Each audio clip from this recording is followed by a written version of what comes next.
제가 이제 부교역자, 전도사나 부목사로 있을 때요, 가끔 목사님들께서 배려해 주셔서 저녁 예배나 수요 예배 혹은 금요 기도회 때 설교를 하곤 했어요. 근데 때때로 자주 혼나곤 했는데요. 왜냐하면 선배 목사님들이 보기에는 제가 하나님께서 선택하신 사람들에 대해서 너무 부정적으로 이야기하는 거 아니냐. 하나님이 그 사람을 선택하신 이유가 있을 텐데 너는 너무 그 사람들을 나쁘게 본다라고 혼나곤 했어요. 그런 면이 없잖아 있는 것 같긴 합니다. 근데 어쩌겠어요. 제가 보고 있는 성경에 사람들의 모습은 그렇게 막 좋은 사람들은 잘 보이지 않는 것 같아요. 오늘 본문에 나오는 4명의 등장인물 역시도 마찬가지인데요. 오늘 본문에는 4명, 이삭, 리브가, 야곱, 에서, 이 4명이 나오죠. 근데 이 4명의 모습들이 한결같이 정상적인 사람은 별로 보이지가 않는 거예요. 우리가 지난번에 26장에서 이삭의 삶 가운데 하나님께서 어떻게 그를 채우시고 풍요롭게 하셨는지를 보았는데, 오늘 본문에 오면요, 이 아저씨 먹는 걸 너무 좋아해요. 약간 저 같기도 한데, 저도 약간 먹고 싶은 게 생기면 막 손발이 떨리면서 못 참거든요. 근데 이삭도 약간 그런 것 같아요. 하나님께서 분명히 리브가의 태중에 2아이가 있어서 이 2아이가 서로를 막 죽일 것 같이 싸울 때, 그로 인해 리브가가 힘들어해서 하나님께 기도했을 때 뭐라고 하셨냐면, 여호와께서 그에게 이르시되 2 국민이 내 태중에 있구나. 2 민족이 내 복중에서부터 나누이리라. 이 족속이 저 족속보다 강하겠고 큰 자가 어린 자를 섬기리라 라고 분명히 말씀하셨어요. 태중에서부터. 이 언약이 그 부부에게 이미도 있었거든요. 그런데 오늘 본문에 와서 이삭이 뭘 하려고 하냐면, 4절에 보니까 큰아들 에서를 불러다 놓고, 야, 내 입에 맛있는 것 좀 해와. 그럼 내가 그걸 먹고 너를 축복할게 라고 하면서, 하나님께서 그 부모에게 말씀하셨던, 둘째를 통해 하나님의 언약이 흘러갈 거라고 하셨던 그 언약을 잊어버리고 그의 입에 먹기 좋은 것들을 가져오는 에서를 축복하고자 하는, 하나님의 뜻을 거슬러서 이를 진행하고자 하는 이삭의 모습을 보게 됩니다. 그러니까 26장에서의 이삭과 27장에서의 이삭이 단 한 장의 차이인데 너무 달라 보이는 거예요. 26장에서는 끊임없이 양보하고, 때로는 그의 삶에 풍요롭게 일하시는 하나님의 그 은혜로 인해 이방 왕조차 이삭에게 와서 하나님이 너와 함께 하신다 고백했던 이삭은 어디에도 보이지 않고, 오늘 본문에서는 하나님의 뜻을 거슬러서 자신이 하고 싶은 대로 행하고자 하는 이삭을 마주하게 되는 거죠. 리브가는 어떻죠? 리브가가 처음 등장했을 때 아브라함의 종이 그의 집에 와가지고, 이 여인이야말로 내 주인의 아들 이삭의 아내가 되기에 적합한 것 같다라고 데려가려고 하죠. 그때 라반이 내 동생과 우리 가족들이 석별의 정을 나눌 수 있도록 며칠의 시간만 좀 달라고 요청했을 때 리브가에게 물어보자고 하잖아요. 그때 리브가가 뭐라고 해요? 나는 가리라 하고서 부모, 형제, 자매 필요 없고 그냥 가버리잖아요. 우리가 그때 뭐라고 했었냐면, 이 모습은 마치 아브라함 같다. 하나님이 부르시면 친척 아비집을 떠나는 아브라함의 모습을 리브가를 통해 다시금 보는 것 같다라고 하면서, 마치 리브가의 믿음이 아브라함의 믿음처럼 보이는 그 모습을 우리가 나눴었잖아요. 그런데 오늘 어떻게 행하냐고요. 이삭이 하나님의 뜻을 거슬러서 자신의 입에 먹을 것을 넣어주는 에서를 축복하고자 할 때 그 축복을 빼앗아서 야곱에게 주고자 하죠. 그런데 뭐라고 하냐면, 우리 오늘 본문에서 6절과 7절에 뭐라고 하는지 보시죠. 6절과 7절을 보니까요, 이렇게 이야기해요.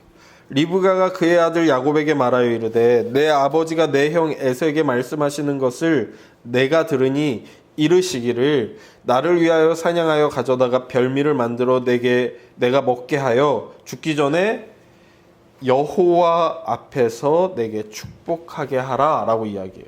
그러니까 리브가가 들으니까 자신의 남편이 이 에서를 축복하는데 누구 앞에서 축복하냐면 여호와 앞에서 축복할 거라고 이야기하는 걸 들은 거예요. 그러면 이 축복은 지금 이삭이 여호와 앞에서 여호와의 이름으로 행하려고 하는 것을 리브가가 훔치려고 하는 게 되는 거예요. 여호와의 이름으로 행해지는 것을 리브가가 훔치는 거예요. 아브라함의 믿음같이 보였던 그녀의 모습은 온데간데 사라지고 자신이 사랑하는 아들을 위해서라면 여호와의 이름으로 행해지는 것일지라도 훔치려고 하는 리브가의 모습이 오늘 본문 가운데 나오게 되는 거죠. 야곱은 어떻죠? 야곱은 나중에 고향으로 돌아올 때 하나님의 사자와 밤새 씨름하는 끈기를 보여줬던 사람이에요. 보여줄 사람이죠. 근데 오늘 본문에서는요, 그의 어머니가 여호와 앞에서 행해지는 것을 훔치려고 할 때에 어머니가 씨름하려고 하지 않아요. 어머니 이거 잘못된 거 아니에요? 라는 이야기를 하려는 모습을 보여주지 않죠. 심지어 그는요, 오늘 본문에서 하나님을 팔아서 축복을 훔치려는 모습까지 보이죠. 우리 20절을 함께 읽어볼까요? 27장 20절입니다. 함께 읽도록 하죠. 시작. 이삭이 그의 아들에게 이르되 내 아들아 내가 어떻게 이같이 속히 잡았느냐. 그가 이르되 아버지의 하나님 여호와께서 나로 순조롭게 만나게 하셨음이니이다. 이렇게 이야기해요. 아버지가 목소리도 야곱 같고 약간 느낌도 찜찜해서 너 어떻게 이렇게 빨리 잡아왔냐고 물어보니까 야곱이 누구의 이름을 들어서 거짓말을 하냐면 하나님의 이름으로 거짓말하는 것을 보게 됩니다. 아버지의 하나님께서 나로 하여금 나가자마자 동물을 만나게 하셔서 바로 잡을 수 있었어요 라고 이야기하는 것을 보게 돼요. 그의 그 거짓말이, 그저 사람을 속이는 이 거짓말이, 그냥 위기를 모면하려고 하는 이 거짓말이 감히 하나님의 이름으로 행해지는 것을 마주하게 되죠. 에서는 어떤 사람입니까? 그는 아버지처럼 분별력이 없어요. 창세기 26장 35절을 보니까요, 그가 가나안 여인과 만나서 결혼을 해요. 그에 대해서 그의 부모가 어떻게 반응하냐면 그들이 이삭과 리브가의 마음에 근심이 되었더라 라고 나옵니다. 이 부모는 아버지 아브라함처럼 에서와 야곱이 가나안 여인이 아니라 고향 땅 여인과 결혼하기를 원했던 것 같아요. 그리고 그게 당대 풍습이었던 것 같기도 해요. 왜냐하면 하갈에 대한 기록이 몇 개 없는데 하갈이 아브라함을 떠나서 어떤 행동을 하냐면 그의 아들 이스마엘을 애굽 여인과 결혼시키는 기록이 남아 있거든요, 창세기에. 그러니까 그의 고향 여인인 애굽 여인과 결혼시켜요, 하갈을. 아브라함은 그의 고향 여인 리브가를 데려다가 이삭과 결혼시키죠. 그리고 리브가는 야곱을 그의 삼촌 집으로 보내면서 내가 네 형 때문에 이렇게 못 살겠는데 너라도 내 고향으로 가서 그곳에서 여인을 만나 결혼하라고 이야기해요. 창세기 27장 46절을 보니까 리브가가 이삭에게 이르되 내가 햇사람의 딸들로 말미암아 내 삶이 싫어졌거늘 이라고 이야기하며 그의 큰아들이 가나안 여인과 결혼한 거에 대해서 아주 몸서리치듯 싫어하는 것들이 나와요. 그의 부모가 이렇게까지 싫어하는 일을 에서가 행했던 거죠. 그러니까 오늘 본문에 나오는 이 네 명의 사람, 이삭은 하나님의 뜻을 거슬러서 자신이 보기에 좋은 대로 행하고, 리브가는 감히 여호와 앞에서 행해지는 축복을 훔치려고 하고, 야곱은 하나님의 이름으로 거짓말을 하고, 에서는 그 부모가 그렇게까지 싫어하는 일을 행하는 이 네 사람의 모습은 그 어디에서도 야, 하나님의 사람답다, 믿음의 조상답다 하는 모습이 오늘 보면 어디에서도 찾아보기 어려운 거죠. 그러니까 제가 어떻게 그 선배 목사님들이 이야기했던 대로 그래도 여러분 하나님께서 선택하신 사람에겐 이유가 있을 거니까 다 잘난 사람들일 겁니다 라고 설교할 수가 있겠어요? 다 이상해요. 성경에 나오는 사람들. 하나님께서 도대체 왜 이런 사람들을 선택하셨는지 저는 도통 모르겠어요. 거기다가요, 여러분, 그 이삭이 야곱을 축복할 때 이 축복의 내용도 좀 이상해요. 우리 한번 읽어볼까요? 창세기 27장 28절입니다. 창세기 27장 28절 한 절만 함께 읽도록 하죠. 시작. 하나님은 하늘의 이슬과 땅의 기름짐이며 풍성한 곡식과 포도주를 내게 주시기를 원하노라. 아멘. 이거 이렇게만 읽으면 전혀 이상할 게 없잖아요. 그런데 고대 근동의 우가릿이라는 문헌을 찾아보면요, 어떤 표현이 나오냐면 일은 한 손에 잔을 들고 다른 손에는 큰 병을 든다. 그는 정말로 자신의 종을 축복한다라는 것들이 반복해서 나와요. 그러니까 우가리 사람들이 생각할 때 신은 어떤 모습으로 사람들을, 그 종들을 축복하냐면 양손에 먹을 것을 가득 쥐고 마실 것을 가득 쥐고 축복해요. 마치 오늘 본문에서 이삭이 아들아 너는 가서 내가 먹기에 좋은 것을 잡아다가 요리를 해오면 내가 그것을 먹고 너를 축복할게 하는 모습과 마치 비슷해 보이죠. 거기다가 우가리 이 신화에 따르면 다간이라는 신이 나오고요, 티로시라는 신이 나와요. 근데 이 다간이 뭐냐면 풍성한 곡식이라는 의미예요. 그리고 티로시가 뭐냐면 포도주라는 의미예요. 이 다간과 티로시가요, 방금 우리가 읽었던 28절의 풍성한 곡식과 포도주의 히브리어예요. 그러니까 이삭이 축복할 때에 가나안 신의 이름을 사용해서 축복하고 있는 거죠. 그리고 우가릿 신화에 보면 또한 하늘의 이슬, 땅의 기름, 구름을 탄 자의 비라는 축복이 반복해서 기록되어 있어요. 28절에 하늘의 이슬과 땅의 기름짐이며 풍성한 곡식과 포도주를 내게 주시기를 원하노라 하는 이 이삭의 축복은 마치 가나안 신들이 가나안 사람들을 향해 하는 축복과 매우 닮아 있고 그 신들의 이름을 차용하고 있다는 거예요.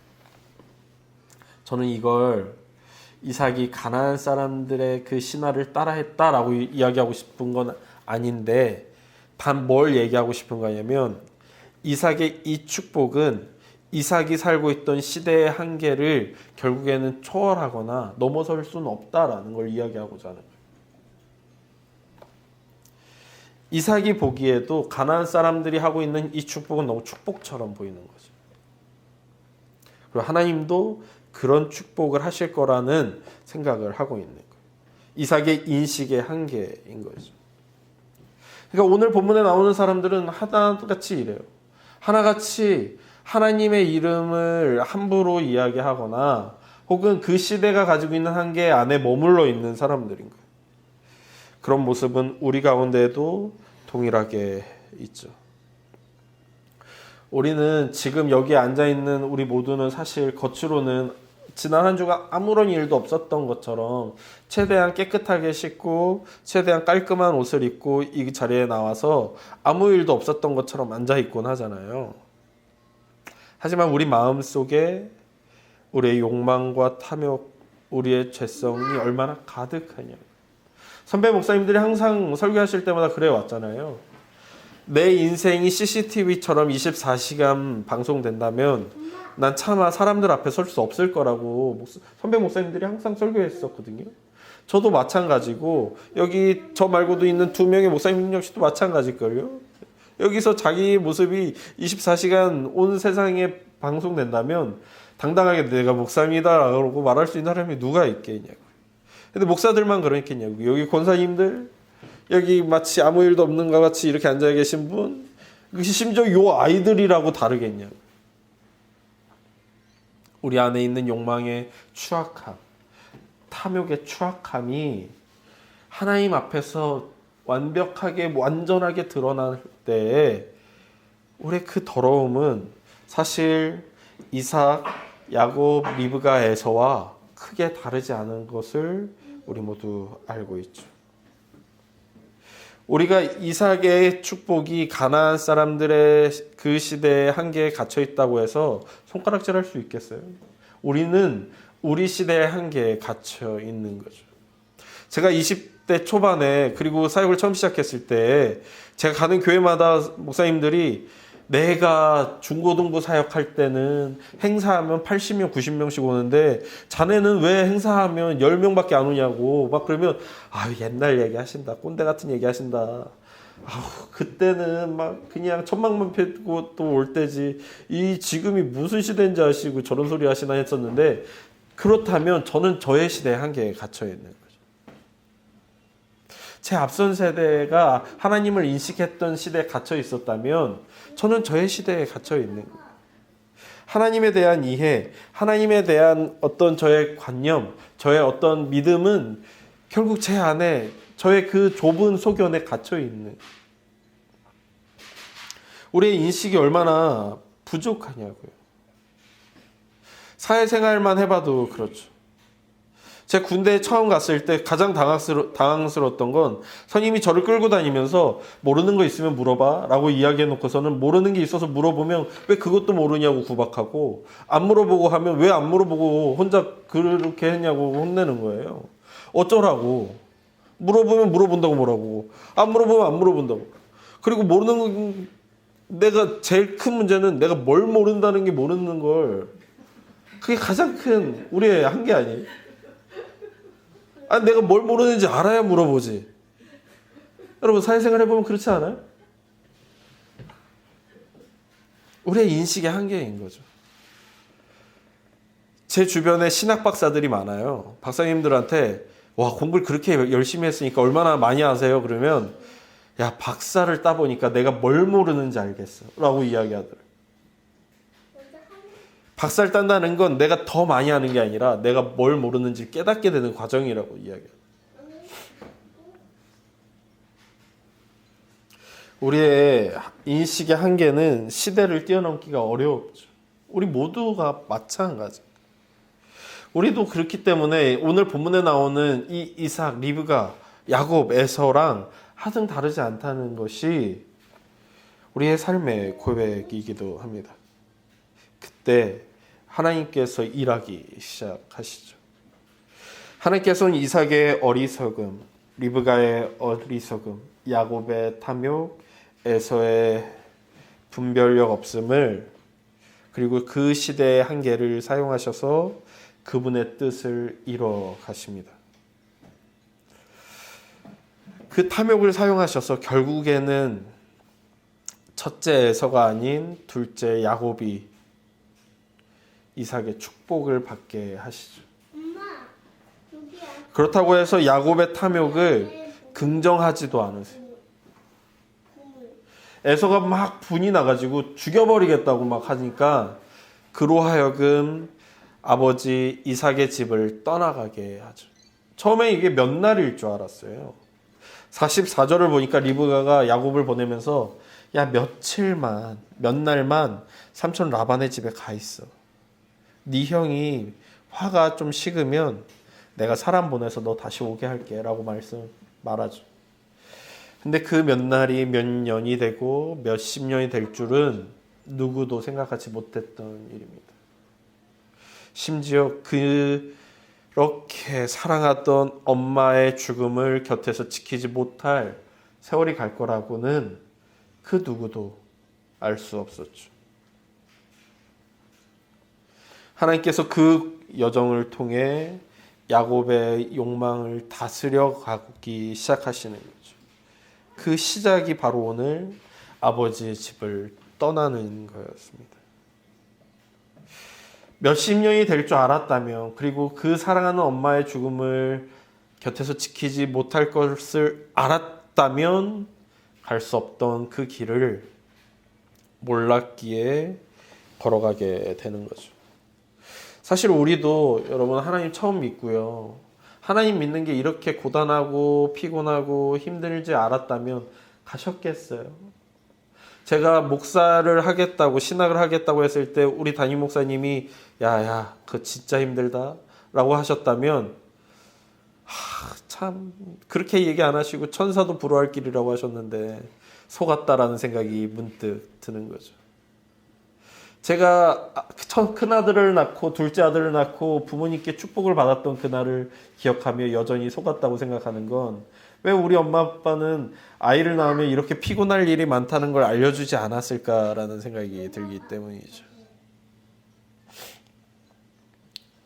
미리 안다면 갈 수 없는 길이지만 모르기 때문에 갈 수 있는 게 또한 있듯이 하나님을 믿고 살아가는 우리의 여정은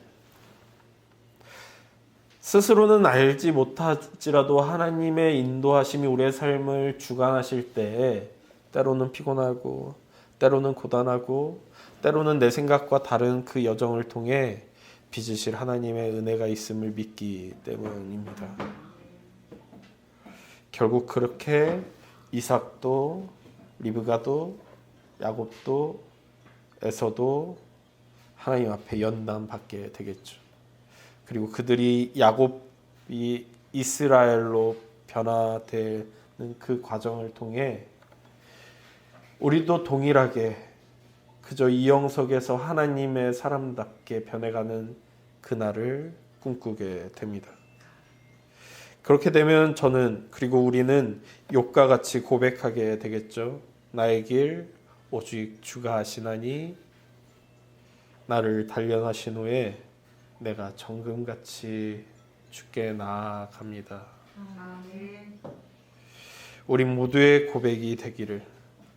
힘들고 피곤하고 지치고 고단하지만 그 과정을 통해 나의 무지가, 나의 무능력이, 나의 죄성이, 나의 탐욕이 다스림받고 야곱이 이스라엘이 되듯 우리가 하나님의 사람답게 되는 그날을 함께 꿈꾸길 소망합니다. 아멘. 이 시간 함께 찬양하고 기도했으면 좋겠는데요. 주가 보이신 생명의 길, 이 찬양을 함께 하시면서 주님, 야곱을 이스라엘을 만드시듯 나를 정금과 같이 되게 하소서라고 고백하길 소망합니다. 여호와는 내게 복을 주시고 너를 지키시기를 원하며 여호와는 그의 얼굴을 내게 비추사 은혜 베푸시기를 원하며 여호와는 그 얼굴을 내게로 향하여 드사 평강 주시기를 원하노라. 아멘.